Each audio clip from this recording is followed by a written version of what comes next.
Beyond darkness, what is? This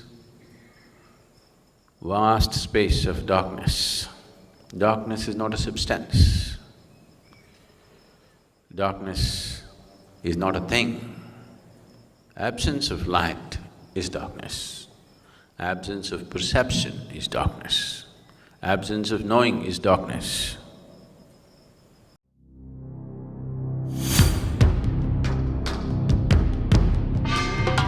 His basis is sound, reverberation.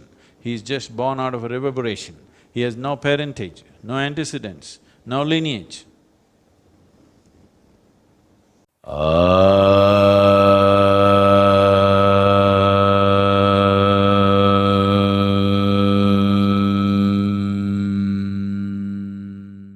This is not about becoming superhuman.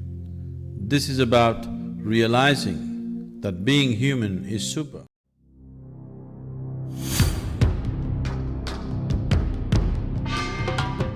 There is something called as mysticism, not because there is such a thing. Because human beings are determined to live in ignorance, there is mysticism. All that they're ignorant of, they will label it as mystery, isn't it? There's nothing mysterious about it, it's simply there. It is your limitations which make something mysterious, isn't it so? It's your inability to grasp which makes something mysterious, not the nature of what it is. So, beyond darkness, what is? All that you cannot grasp is darkness for you. And that's the whole thing. What you can grasp is so small. If you know 1,000 galaxies, still it is too small in the cosmic scape of existence. And all that you do not know invariably is darkness to you. So, this vast space of darkness, darkness is not a substance. Darkness is not a thing. Absence of light is darkness. Absence of perception is darkness. Absence of knowing is darkness. So that is the ultimate thing, because there is too much that is not known to you, so it's dark. So darkness does not mean a thing, it is not a thing. It is something that's beyond your perception, so it's dark.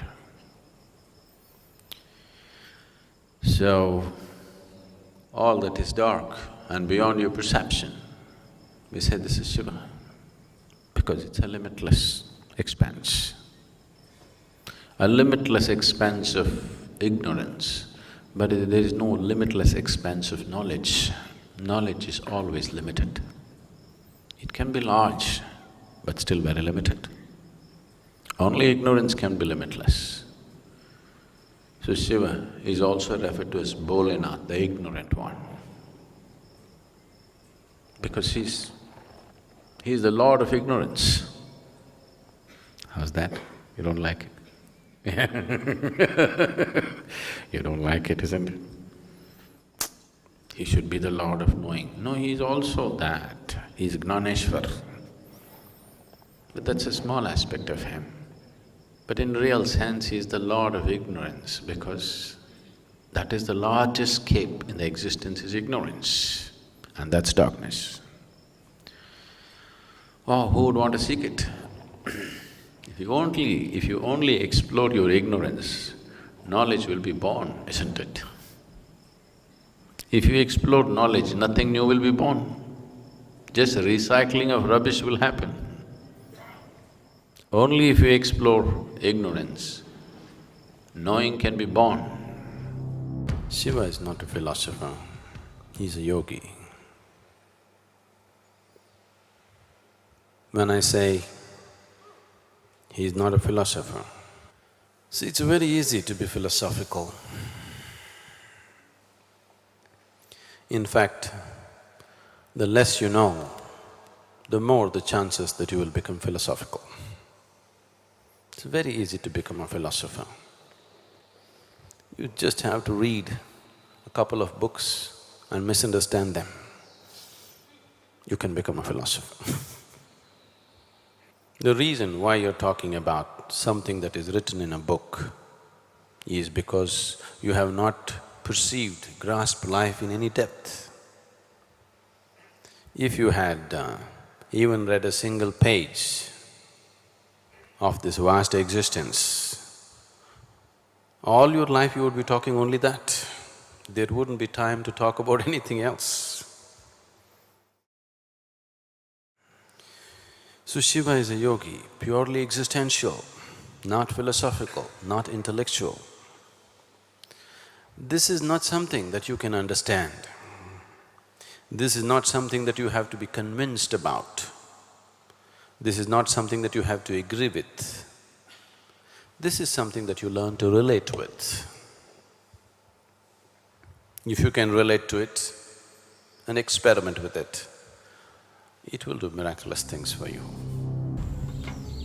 Long time ago,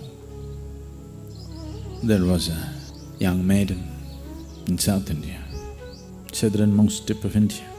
She aspired to hold Shiva's hand, not his feet. She's a proud woman. She wanted to hold his hand as a wife. She said, if at all, if I marry, it's only him.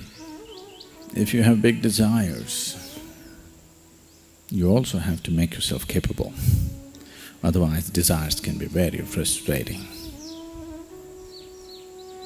So she started working towards making herself capable to be suitable to draw that man. Her austerities crossed all levels of sanity, and she remained absolutely focused upon him. Every moment, just on it. So it stirred up Shiva's compassion and love. So he started making his journey to South India. But all the other gods conspired. They did not want him to have a South Indian wife.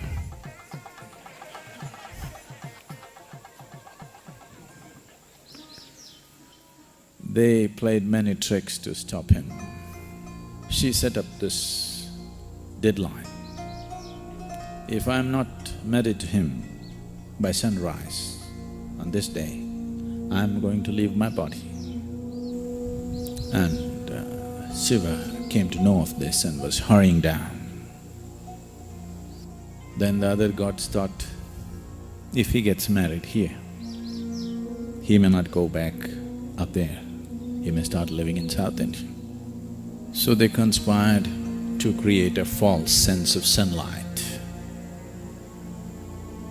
When light came up, Shiva thought, oh, sun came up and I could not meet the deadline. He was close and he thought, it's over, and he turned back. So she left her body standing.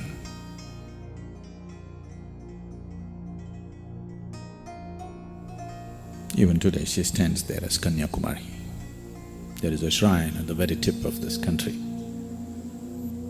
So he turned back and he felt very disappointed with himself that he could not meet up to her devotion.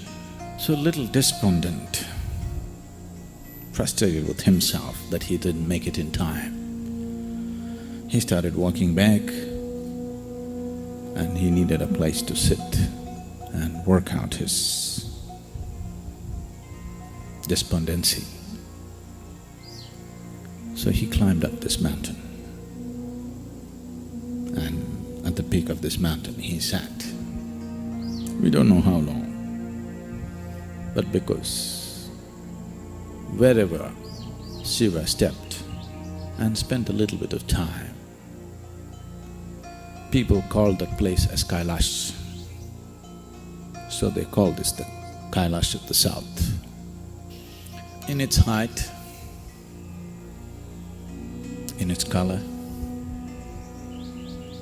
probably in its magnitude, it may not be comparable to the Kailash in the Himalayas, but in its potency and in its beauty and in its sacredness, it is not any less.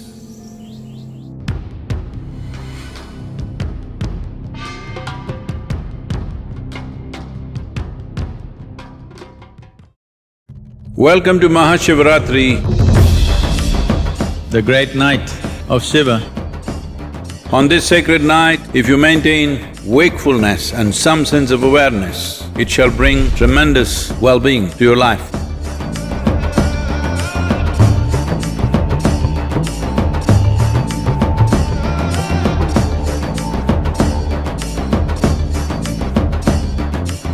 This Mahashivratri, receive Rudraksh Diksha, a specially energized Rudraksh bead, and is also delivered free to your home. Today is the most magnificent night of my life. This is not just a night of wakefulness. This must become a night of awakening for every one of you. Join the celebrations live on March 11th on Sadhguru's YouTube and Facebook channels.